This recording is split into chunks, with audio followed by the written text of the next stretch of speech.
homicídios. Lições Bíblicas Adultos. Lição 1. Parábola, uma lição para a vida. Caro professor, prezada professora da IBD, também me dirijo aqui aos superintendentes, aos secretários, enfim, a todos os oficiais da Escola Bíblica Dominical. Sou o pastor Wagner Tadeu dos Santos Gabi, o pastor da Assembleia de Deus em Curitiba, e com muito prazer que estamos para comentar de uma forma complementar sobre esta lição tão importante que começa esse novo trimestre. Mas antes eu gostaria de lembrá-los da verdade prática, porque sempre ela está relacionada ao tema da lição, dizendo que as parábolas são uma forma instrutiva para se ensinar grandes lições e delas podemos extrair as inspirações e os ensinamentos divinos para a vida cristã. A parábola é uma narração alegórica que encerra uma doutrina moral e ela tem como propósito facilitar a compreensão de uma mensagem através do compartilhamento de uma história, fixando dessa maneira os conceitos essenciais na nossa mente. E como isso é possível? Uma vez que a parábola contém sempre uma lição central, Champlin diz que parábola indica literalmente comparação e é comumente usada para indicar uma história breve, um exemplo esclarecedor que ilustra uma verdade qualquer. De acordo com Tinney, uma parábola é uma declaração ou história que busca fazer com que seja claramente compreendido algo que o orador deseja enfatizar, ilustrando isto a partir de uma situação familiar da vida comum. A parábola é diferente de uma fábula e também de um mito. O mesmo Champlin destaca que a fábula é uma forma de história ilustrativa fictícia e que ensina através da fantasia, mediante a apresentação de animais que falam ou de objetos animados. A parábola nem sempre lança a mão de histórias verídicas, mas admite sim a probabilidade, ensinando mediante ocorrências imaginárias, mas que jamais fogem à realidade das coisas. Em relação a essa diferença entre parábola e o mito, é necessário verificar que este narra uma história como se fosse verdadeira, mas não adiciona nem a probabilidade nem a verdade. É bom saber que a parábola não tenta contar uma história que deve ser aceita como história real, e sim um tipo de narrativa que nem sempre sucedeu realmente. E é comum todos nós, ou a maioria de nós, limitarmos o significado e alcance das parábolas somente no Novo Testamento. Porém, a sua verificação é bem ampla na história antiga e também presente no Antigo Testamento. Apesar de Cristo ter se utilizado de parábolas para transmitir sua mensagem de forma simples e clara, fato esse que ficou marcante, inclusive no seu ministério terreno, não foi o Senhor Jesus o criador desse recurso. As parábolas são verificadas entre os povos orientais da antiguidade e na literatura judaica e eram usadas de maneira abundante na literatura dos rabinos, com o objetivo de explicar verdades e doutrinas. O modo de vida agrário era o ambiente inspirador para o uso da parábola no compartilhamento de uma mensagem. Os escritos dos rabinos estão cheios de histórias alegóricas ou parabólicas quanto ao caráter, com a intenção de deixar claro algum ponto de ensino ou ilustrar alguma passagem na Bíblia hebraica.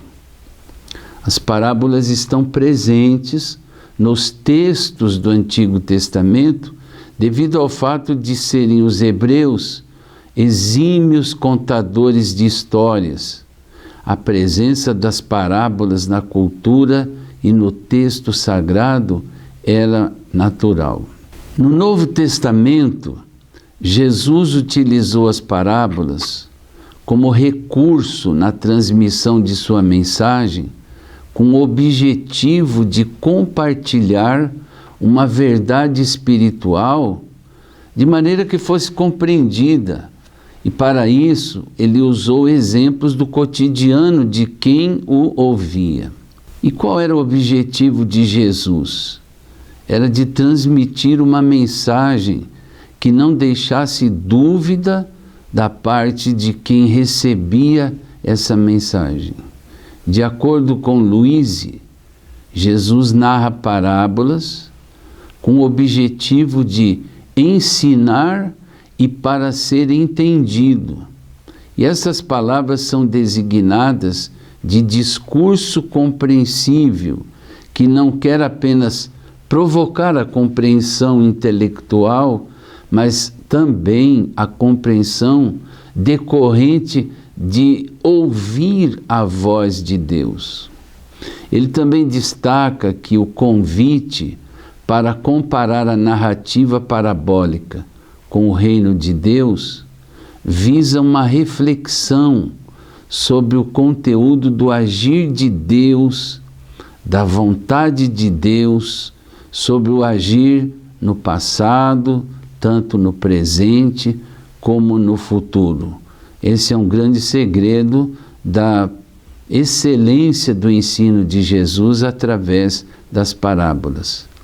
Agora, ao se dirigir aos seus discípulos e também aos fariseus, seus inimigos declarados, Jesus adotou o método de ensino por parábolas com a finalidade de convencer os seus discípulos, mas condenar também os seus inimigos, que eram os fariseus.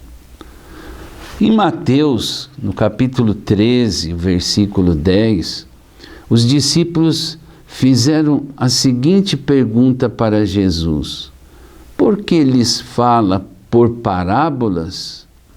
E essa pergunta foi respondida já nos 5 versículos que se seguem, ou seja, no capítulo 13 de Mateus, versículos 11 a 17. Jesus usava esse método em razão da diversidade de caráter, do nível espiritual e da percepção moral dos seus ouvintes.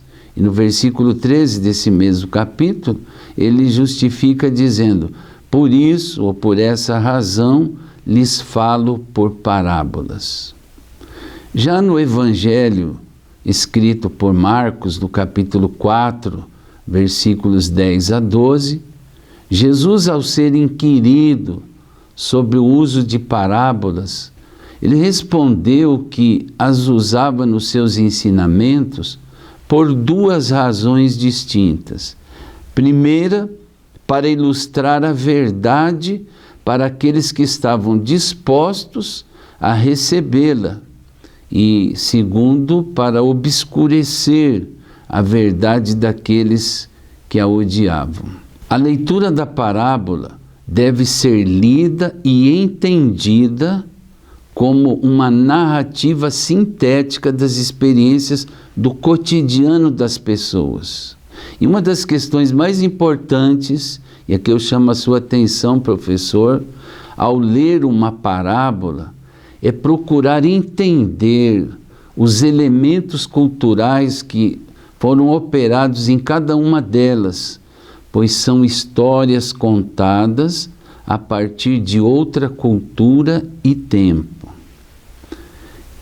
Torna-se impossível entender as parábolas sem vinculá-las ao seu contexto social, pois elas se referem a experiências de pessoas que viveram na época de Jesus. E, para tanto, torna-se necessário identificar a conexão com as estruturas daquela sociedade. Interessante este dado de que quase 1/3 dos ensinamentos de Jesus foram realizados através de parábolas.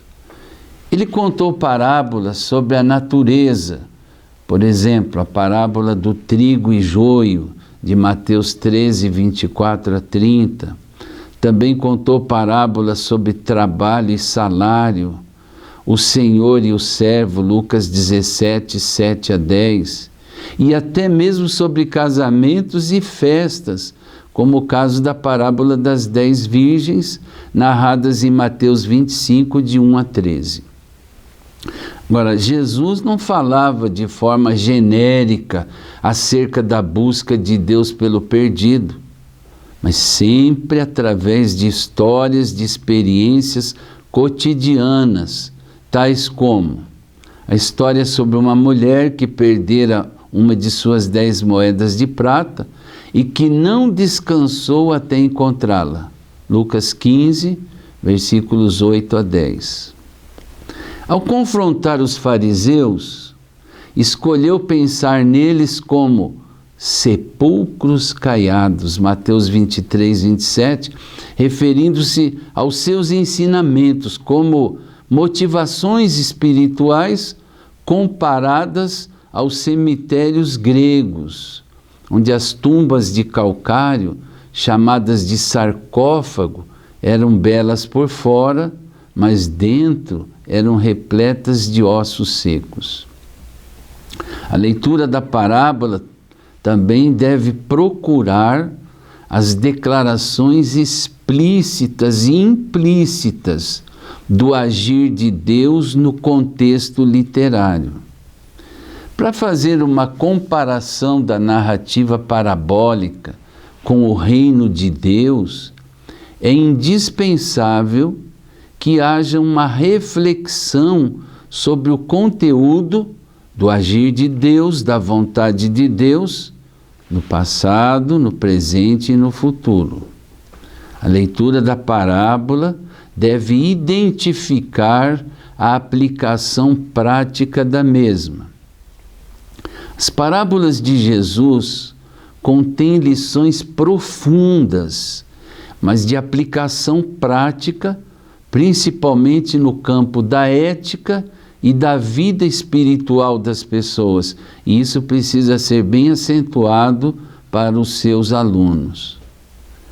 A maneira predileta do Senhor Jesus ensinar era, sem sombra de dúvidas, pelo uso de parábolas. Ele sabia que as pessoas gostavam de ouvir uma boa história. Jesus usava parábolas para dizer tudo isso ao povo. Ele não dizia nada a eles sem ser por meio de parábolas. Jesus ministrava suas mensagens com facilidade em todos os níveis sociais. Ele tinha conhecimento das mais diversas áreas da sociedade e sabia quais eram as suas necessidades. E aqui uma dica para que você, na frequência das aulas, procure conhecer também individualmente a realidade da vida de seus alunos, para que ao final de um trimestre ou de um ano letivo, eles possam ser edificados e acompanhados pelo professor, a fim de que tenham lições práticas e importantes para a sua vida. Ele conhecia também como funcionava a lógica dos fariseus e dos escribas. Então é importante que aquilo que eu acabei de dizer seja observado. Ou seja, você tem que estudar cada um de seus alunos, a fim de que ao final eles tenham um conhecimento muito mais aprimorado e abençoado.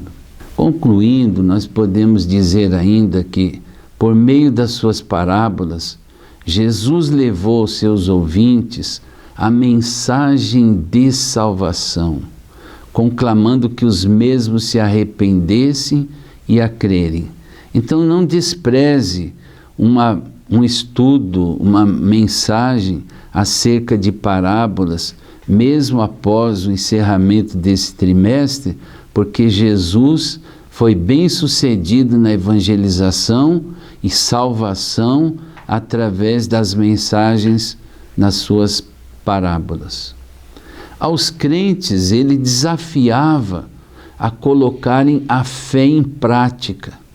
Então aproveite esta dica para que você também desperte esta ação dos seus alunos, para que não sejam meramente teóricos em termos de fé, mas que eles coloquem essa fé em prática. Mas também ele exortava os seus seguidores à vigilância. Nos dias que nós estamos vivendo, é de fundamental importância que os nossos alunos, eles também sejam alertados sobre a necessidade de redobrar a sua vigilância nesse mundo pecaminoso, de trevas e de tantas tragédias que existem no nosso dia a dia. Quando seus discípulos tinham dificuldades para entender as parábolas, Jesus de bom grado interpretava para eles essa mensagem. Gostaria que você complementasse os seus estudos através do livro do trimestre, As Parábolas de Jesus, que contém as verdades e princípios divinos para uma vida abundante, uma vida atual, principalmente nesse tempo da pós-modernidade. Que Deus te abençoe, você seja muito feliz na sua aula e possa colher os resultados desse trimestre já na primeira lição. Deus te abençoe.